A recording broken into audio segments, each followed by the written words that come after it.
ഡൽഹി മുഖ്യമന്ത്രി അരവിന്ദ് കെജ്രിവാളിന്റെ അറസ്റ്റിനെതിരെ ഇന്ന് അഭിഭാഷകർ പ്രഖ്യാപിച്ചിരുന്ന പ്രതിഷേധത്തിനെതിരെ പരാതി വന്നിരിക്കുന്നു.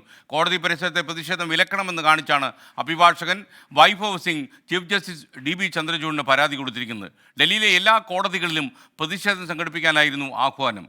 രാധാകൃഷ്ണൻ ടെലിഫോണിലുണ്ട്. ഗുഡ് മോർണിംഗ് രാധാകൃഷ്ണൻ, പറയൂ വിവരങ്ങൾ. ഇന്ന് ഈ അരവിന്ദ് കെജ്രിവാളിന്റെ ഹർജി ഡൽഹി ഹൈക്കോടതി പരിഗണിക്കുകയാണ്. ഡൽഹിയില് ഈ ആം ആദ്മി പാർട്ടിയുടെ നിർദ്ദേശം അവരുടെ അഭിഭാഷക സംഘടനയുടെ നേതൃത്വത്തിൽ പ്രതിഷേധം സംഘടിപ്പിക്കുക എന്നുള്ളതാണ്.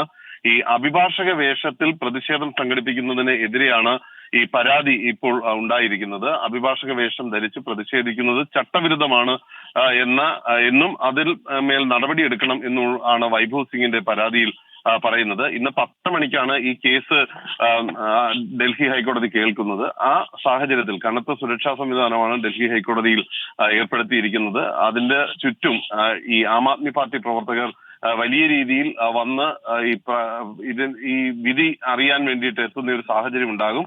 ആ അവസ്ഥ മുന്നിൽ കണ്ടുകൊണ്ടാണ് ഇപ്പോഴത്തെ ഈ ക്രമീകരണങ്ങൾ.